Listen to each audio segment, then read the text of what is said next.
Hello, I'm Pastor Joe, and I want to welcome you to this week's First Presbyterian Church Update. And again, I hope you're doing well. Please know that I am praying for you and lifting you up. And I want to continue encouraging you to be the church. You know, that is our call.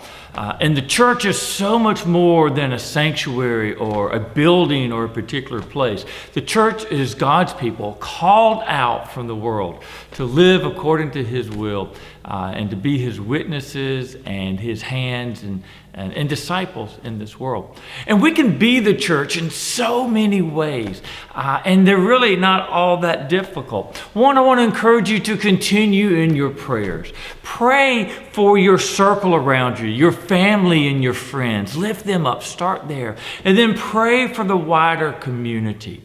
And then pray for the world. And if you pick up a newspaper or you watch the news, you know there's no shortage of things to be praying for.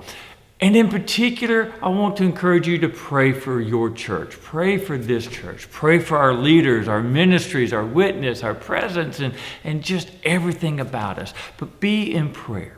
And so that's one of the, I think, fundamental ways we can be the church, is just committing to a life of prayer. The other is, as I talked about all during September in my sermon series, being servants. And we can be servants in a lot of ways.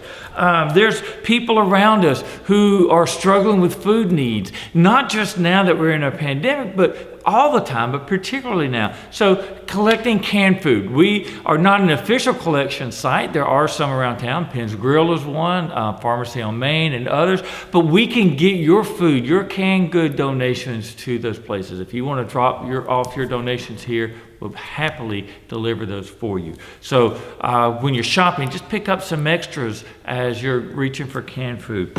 We've got people in our community who are committed to serving at the hospital, nursing homes, law enforcement, firefighters.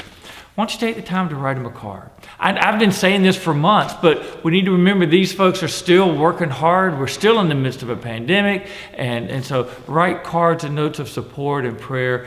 Just put on there if it's the hospital or a nursing home or whatever, and we'll deliver those to them. I know they greatly appreciate it.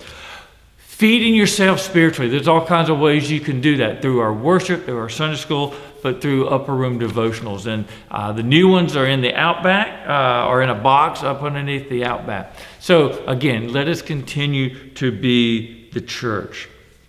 I also want to claim, this is something that really hit me hard a couple of Sundays ago. We need to start reclaiming Sundays as the Lord's Day. You know, we aren't really back to our normal schedule. I'm not sure when we will ever be back to our fully normal schedule, but we can, as God's people, still go ahead and claim Sundays as the Lord's Day. We offer worship. We offer worship online through Facebook, YouTube, Twitter, Roku, and usually on Spectrum Cable 1304.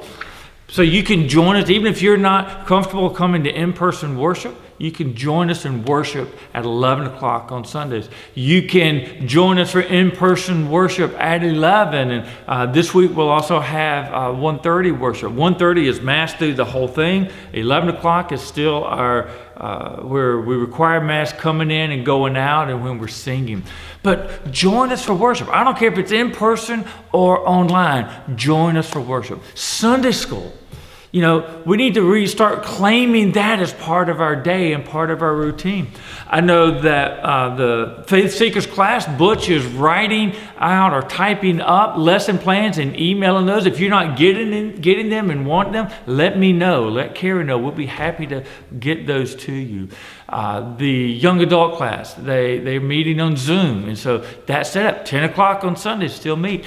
The youth, we're emailing out readings for the week. And for our children, we're doing in-house videos. Angela's doing a video, and we're sending that out on Fridays and on Saturday. So Sunday morning, 10 o'clock, Sunday school time, that's a good time to do those. Or if you come to in-person worship, back up Sunday school to 9:30 if you're doing some of the video ones or the others. But let's be intentional about those.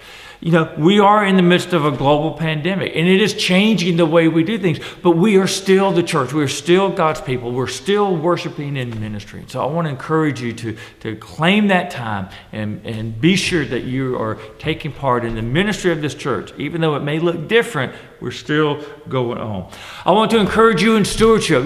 Just because we're in the midst of a pandemic and our schedule is being disrupted, we're still the church. We're still about being God's kingdom and serving God's kingdom and all of that.